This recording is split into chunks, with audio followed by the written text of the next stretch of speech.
I'm Ellouise Schoettler, the storyteller. I'm, as always, on the program for MMCTV. And here we are, Stories in Time from Home. We've changed that title just a little bit, just to say to you, I'm at home and you're at home. I hope you're at home. How's that been? It's been a strange kind of way of approaching things, hasn't it? I've been in my house for 2 months. I don't know how long you've been in your house. You've probably got it noted on a calendar. Some days are fast and some days are slow. But the big thing about that is it's to stay safe. Stay safe by staying home. I like safe myself, and so I stay home. I don't go out at all often unless I have to go to the doctor or some special thing that's important. And I feel good about it, you know. It's okay. It's okay.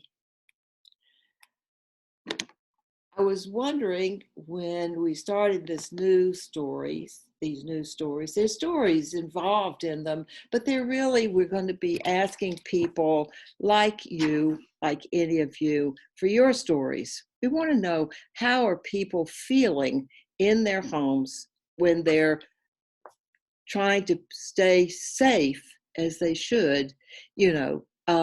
My life has changed quite a bit. I was wondering what I was going to do now that I was here and had no other appointments outside, could have all my time to myself. Do you think about that? Yeah, it's nice, isn't it, to have all your time by yourself? And I thought at first, we've lived in our house here 50 years. June 1st, we will have been in this house for 50 years. You can imagine that in 50 years, you could gather up a whole lot of stuff that should have been taken to the dump a long time ago. So one of the thoughts I thought about was, I'll go down in the basement, I'll go up in the attic, I'll do things that will get rid of those things that should be in the dump. I did that for about 2 days, 3 days maybe, and that wasn't what I wanted to do. It wasn't. So I started thinking about things that I wanted to do that were there in the house that I should do. One of them, maybe you've thought of the same thing. I wanted to sort my photographs. Photographs of my children from their childhood to their adulthood to their own children forward. Little events that we've had within our family. Jim Schoettler and I both just love the camera. And so we took a lot of pictures. We've got a lot of pictures. Some are relieving us by being on a JPEG, going on to, a little flash drive. That's better than having all of those things that sit around. So I started getting them together and going through them and sorting them and getting boxes. And then, you know what? The stories that were in those photos, it's just wonderful. That you look at your photos like that, that's why we have them, isn't it? And things that we could have forgotten are still with us. And so we're quilting out our lives looking through our photographs.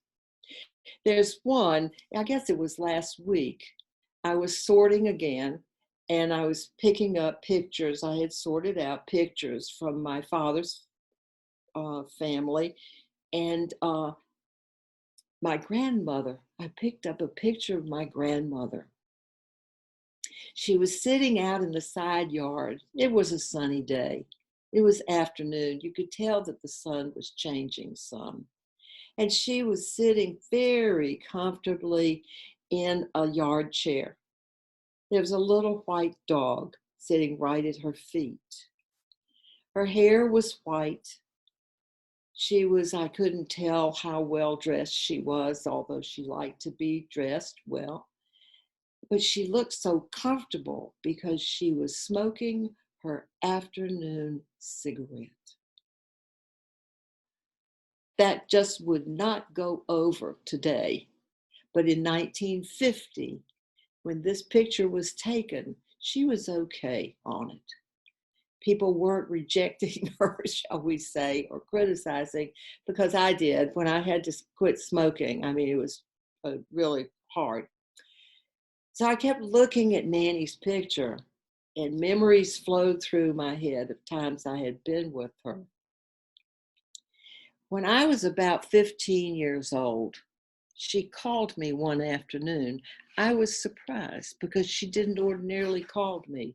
She had a lot of grandchildren, and we liked each other and we did things together, but she had a time getting back to everybody. So she called. Ellouise, there's a movie at the Visual Arts Theater, and I'd like to go see it tonight. It's a British film, honey. Would you like to go with me?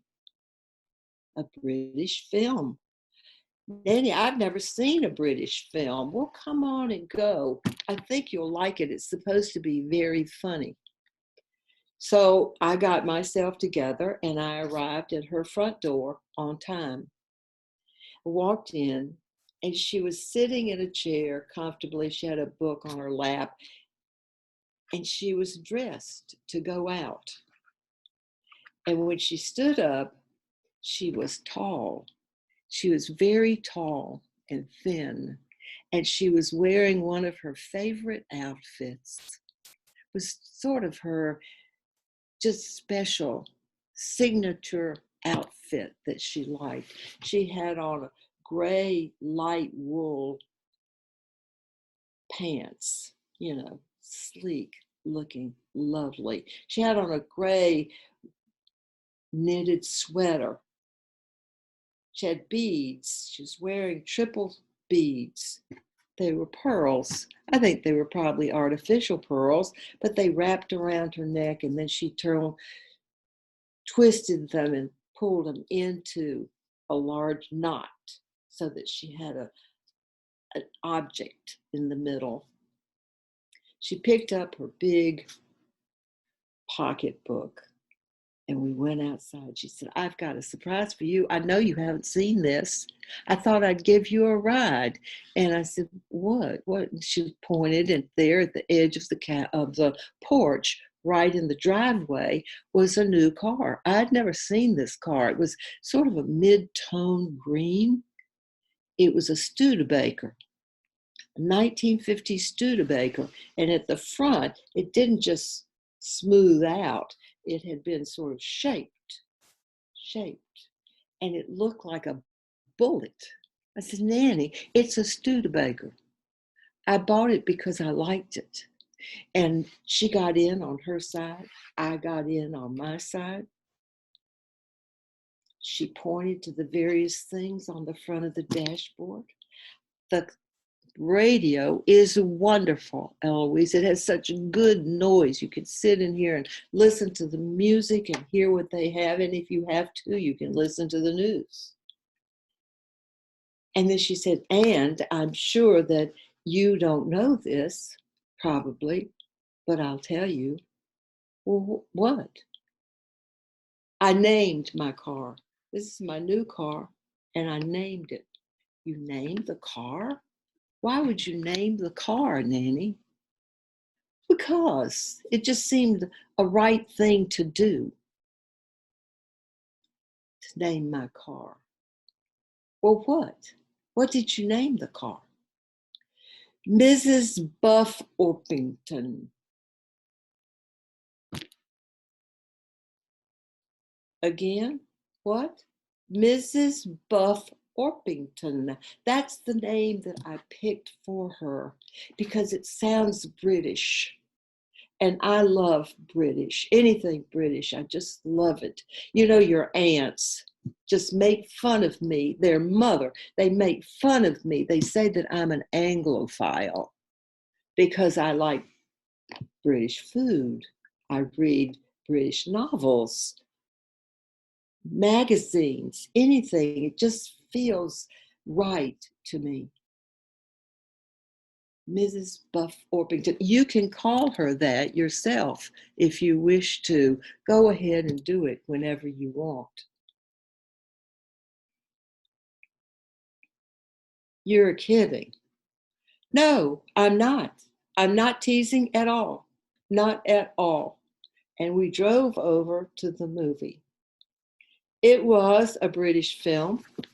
It was the lavender, what did they call that now? Lavender Mob. And Alec Guinness was the star. We sat there and we giggled and giggled and laughed and laughed. He was wonderfully funny. And so were the other actors working with him. And on the way back to the parking lot, we were just giggling together. And she said, there she is. Mrs. Buff Orpington is waiting for us to go home. I never forgot that. I didn't think I had forgotten it, but when I got out that photograph and held it in my hand for a day or 2 days and kept looking at it, she was strong in my imagination. And that's why I love my photos. There's only one thing you have to remember with photographs. On the back of the photograph, put a label and write the name of the person, the place that you saw them, the date and the year. So otherwise you don't have a story to tell about them. So I've been enjoying my photographs and it's been great and it's been a good job putting that together. The other thing that I thought about for a long time and then decided that I had thought about it and now I was going to do it. I began to call people. Not my next door neighbors, although I certainly could and would call them. I called people that I had gone to school with, to high school, that I had known in various parts of the country when I was in school or job someplace else, or Jim and I were living there. It's so wonderful when you do that. You pick things up. You hear their voices and you know who they are. And you've added another big square to the square in your quilt. And you've laughed with them and brought them to. So from that standpoint, if you look at that, that's been a wonderful gift from having to be in my house. And I pray every day for those that don't stay in their house and that end up sick in hospitals. Take care. You're loved. Whoever you are loved. Come back again. I'll have another story for you.